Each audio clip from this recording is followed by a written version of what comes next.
Hello प्यारे बच्चों, कैसे हो आप सभी? बढ़िया हो? डियर स्टूडेंट्स, आज हम इस चैप्टर में रेंसिडिटी के ऊपर बात करेंगे, रेंसिडिटी को पढ़ेंगे। और प्यारे बच्चों, मैं आपको बता दूं, पहला चैप्टर का लास्ट लेक्चर है और इस लेक्चर में हम रेंसिडिटी और इसके प्रिवेंशन के ऊपर डिस्कस करने वाले हैं। और प्रीवियस लेक्चर में हमने डिस्कस किया था क्रोजन के बारे में और क्रोजन के प्रिवेंशन के बारे में हमने वन बाय वन करके डिस्कस कर लिया था। आज हम रेंसिडिटी के ऊपर डिस्कस करने वाले हैं। तो डियर स्टूडेंट्स, चलिए देखते हैं रेंसिडिटी होता क्या है। रेंसिडिटी का हिंदी होता है विकृत गंधता। मैं हिंदी इसलिए बता रहा हूँ, कई बच्चे बिहार बोर्ड से बिलोंग करते हैं, कई बच्चे सीबीएसई बोर्ड से या फिर अदर बोर्ड से बिलोंग करता है। तो सभी के लिए यह वीडियो बेनिफिट रहेगा, यूजफुल रहेगा। ओके डियर स्टूडेंट्स, तो देखो रेंसिडिटी होता क्या है। अब हम पहले रेंसिडिटी को पढ़ने से पहले अपनी भाषा देते हैं, अपनी मातृभाषा में हम आपको समझाएंगे। उसके बाद जो बोर्ड पर लिखा है वो तो समझ ही जाएंगे। अब रेंसिडिटी होता क्या है? बेसिकली सभी के घरों में 9-10 बजे के अंदर खाना बनकर तैयार हो जाता है, सभी खाना खा लेते हैं, राइट। होता क्या है, जब खाना बनकर मॉर्निंग में तैयार हो जाता है, सभी व्यक्ति खाना खा लेते हैं। क्या आप उसी खाना को 11 बजे रात में खा सकते हो, 12 बजे रात में खा सकते हो, या फिर कल होके खा सकते हो? नहीं खा सकते हो, क्योंकि वो जो खाना है वो खाना खराब हो चुका होता है। क्या हो चुका होता है? खराब हो चुका होता है। क्या होता है ना, वातावरण में ऑक्सीजन है, राइट। ऑक्सीजन है तो ऑक्सीजन फूड मटेरियल्स में प्रेजेंट फैट्स और ऑयल्स को ऑक्सीडाइज कर देता है, और ऑक्सीडाइज कर देने के बाद उस फूड मटेरियल से या फिर उस फूड से अनप्लीजेंट स्मेल आना शुरू हो जाता है, गंदी स्मेल आना शुरू हो जाता है और उसका टेस्ट भी खराब हो जाता है। तो यही होता है आपका रेंसिडिटी। तो चलो हम डिफिनीशन को पढ़ते हैं। The oxidations of oils and fats present in food materials give an unpleasant smell and odor is termed as rancidity। आपको पता है वातावरण में बहुत सारे गैसेज होते हैं, नाइट्रोजन होते हैं, ऑक्सीजन होते हैं, फ्लोरीन होते हैं, क्लोरीन होते हैं, राइट, कार्बन डाइऑक्साइड होते हैं एंड सो ऑन। बहुत सारी गैसेज होते हैं। तो वातावरण में मौजूद ऑक्सीजन क्या करता है? रिएक्ट करता है फूड मटेरियल्स में जो फैट्स होता है, जो ऑयल्स होता है, उससे रिएक्ट करता है और रिएक्ट करके ऑक्सीडाइज कर देता है। और ऑक्सीडाइज करने के बाद उस फूड मटेरियल से अनप्लीजेंट स्मेल आना शुरू हो जाता है, अनप्लीजेंट स्मेल आना शुरू हो जाता है और उसका टेस्ट भी खराब हो जाता है। यही होता है रेंसिडिटी। अब हम बात करते हैं, रेंसिडिटी को हमने समझ लिया कि हम लंबे समय तक खाना को अगर यूं ही खुला छोड़ देते हैं तो वो खाना खराब हो जाता है। तो क्या इसका बचाव है? क्या हम इसे प्रिवेंट कर सकते हैं? जी हाँ, इसे आप प्रिवेंट कर सकते हैं। तो चलो पढ़ते हैं। Methods to prevent rancidity. आप चाहते हैं कि हमारा भोजन लंबे समय तक सेफ रहे, उस फूड मटेरियल से गंदी स्मेल ना आए, उसका टेस्ट खराब ना हो, तो क्या करें? तो देखो, पहला है क्या, it can be prevented by adding antioxidants. अगर आप चाहते हो कि हमारा भोजन लंबे समय तक सेफ रहे, उस फूड मटेरियल से एक गंदी स्मेल ना आए, उसका टेस्ट खराब ना हो, तो एंटीऑक्सीडेंट मिलाना पड़ता है। अगर आप फूड मटेरियल में एंटीऑक्सीडेंट मिला देते हो तो फूड मटेरियल से गंदी स्मेल नहीं आएगा और उसका टेस्ट भी खराब नहीं होगा।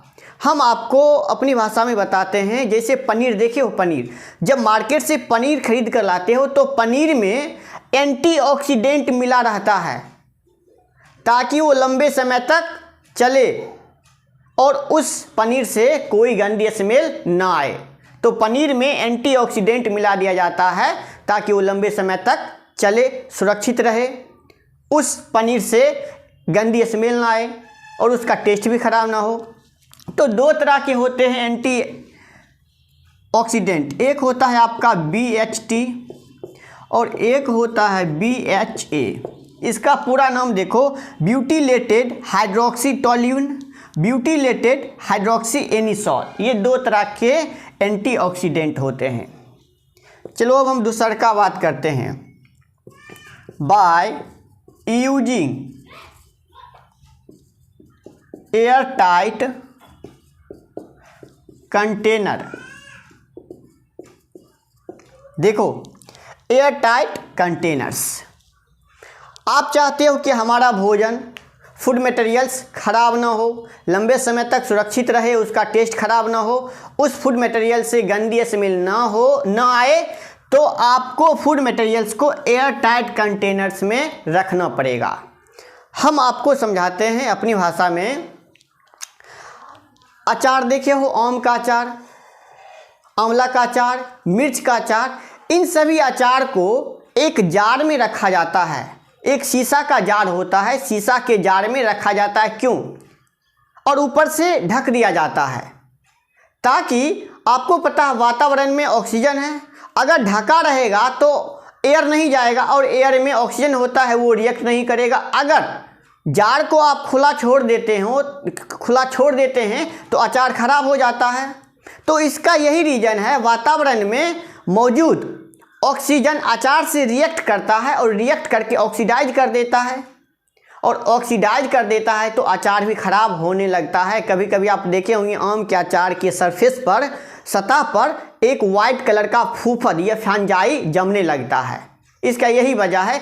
इसीलिए एयर टाइट कंटेनर्स में क्या करना चाहिए, फूड मटेरियल्स को रखना चाहिए, या फिर हम कह सकते हैं फूड मटेरियल्स को एक बंद बर्तन में रखना चाहिए, वहाँ पर ऑक्सीजन ना पहुँचे। अगर ऑक्सीजन पहुँचेगा तो ऑक्सीडाइज हो जाएगा, क्योंकि फूड मटेरियल्स में ऑयल्स होते हैं, फैट्स होते हैं, और ये ऑयल्स और फैट्स ऑक्सीजन से रिएक्ट हो जाएंगे, और रिएक्ट हो जाएंगे तो ऑक्सीडाइज हो जाएंगे। ऑक्सीडाइज होंगे तो क्या होगा, उन फूड मटेरियल से या फिर फूड से गंदी स्मेल आना शुरू हो जाएगा और उनका टेस्ट भी ख़राब हो जाएगा।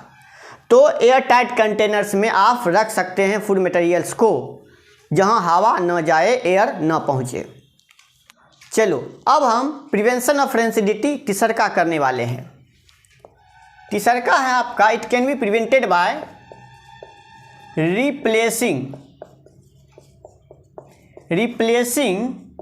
Air by nitrogen gas.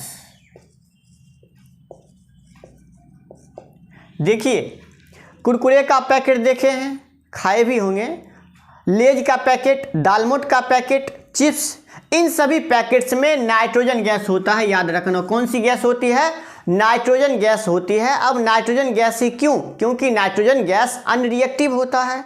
जब पैकेट्स में कुरकुरे हो या फिर दालमोट डाला जाता है या फिर पैकेट में पैक किया जाता है, तो एयर को रिप्लेस करके नाइट्रोजन गैस डाला जाता है, और नाइट्रोजन गैस अनरिएक्टिव होता है। क्या होता है, अनरिएक्टिव होता है। तो पैकेट में जो फूड मटेरियल्स होते हैं उसमें फैट्स होते हैं, ऑयल्स होते हैं, तो नाइट्रोजन गैस मटेरियल्स में या फिर फूड मटेरियल्स में प्रेजेंट ऑयल्स या फैट से रिएक्ट नहीं करता है। जब रिएक्ट नहीं करेगा तो ऑक्सीडाइज नहीं होगा, ऑक्सीडाइज नहीं होगा तो उस फूड मटेरियल से या फिर प्रोडक्ट से क्या होता है, गंदी स्मेल नहीं आएगा और वह खराब भी नहीं होगा। इसीलिए वो लंबे समय तक सेफ रहता है कुरकुरे। आप 15 दिन बाद खाएं, 20 दिन बाद खाएं, 1 महीना बाद खाएं, कोई दिक्कत नहीं। समझ में आ गया? चलिए अब चौथा है, it can be prevented by refrigerating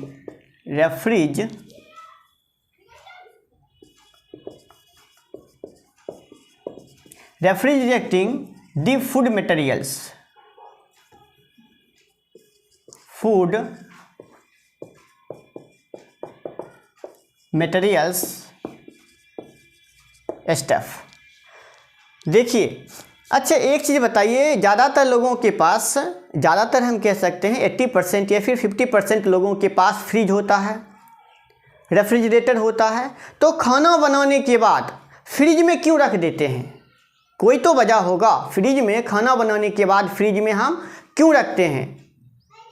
क्योंकि जब हम खाना बना लेते हैं तो खाना जो होता है फ्रिज में रख देते हैं ताकि वो लंबे समय तक खराब ना हो, उस फूड मटेरियल से या फिर उस भोजन से गंदी स्मेल ना आए, उसका टेस्ट खराब ना हो। इसलिए हम क्या करते हैं, फूड मटेरियल्स को रेफ्रिजरेटर में रखते हैं या फिर फ्रिज कहें तो हम फ्रिज में रख देते हैं। अब ऐसा क्यों होता है समझो। फ्रिज का जो है, फ्रिज में टेम्परेचर होता है, फ्रिज का टेम्परेचर लो होता है एज कंपेयर टू रूम कहो या फिर किचन। किचन का टेम्परेचर ज़्यादा होता है या फिर रूम का टेम्परेचर ज़्यादा होता है, जबकि फ्रिज का टेम्परेचर लो होता है, कम होता है। तो फ्रिज का टेम्परेचर लो होने की वजह से ऑक्सीडाइज नहीं के बराबर होता है, स्लो होता है, ऑक्सीडेशन की प्रोसेस स्लो होता है। इसीलिए हम फूड मटेरियल्स को या फिर जो खाना बनता है उसे हम फ्रिज में रख देते हैं और फ्रिज का टेम्परेचर लो होता है। आप इसे ऐसे भी समझ सकते हो, गर्मी के मौसम में खाना जल्दी ख़राब हो जाता है, जबकि ठंडी के मौसम में, विंटर सीजन में खाना ख़राब होता है लेकिन लंबे समय में ख़राब होता है। तो क्योंकि आपको पता है गर्मी के मौसम में टेम्परेचर ज़्यादा होता है और ठंड के मौसम में टेम्परेचर लो होता है, कम होता है। यही वजह है कि गर्मी के समय में खाना जल्दी ख़राब हो जाता है। अगर गर्मी के समय में 10 घंटा में खाना ख़राब हो जाता है तो वही विंटर सीजन में 15 घंटा में, 20 घंटा में खाना ख़राब होगा। उस खाना से गंदी स्मेल आएगा 15 घंटा 20 घंटा बाद, क्योंकि ठंडी में टेम्परेचर लो होता है और गर्मी में टेम्परेचर हाई होता है। It can be prevented by storing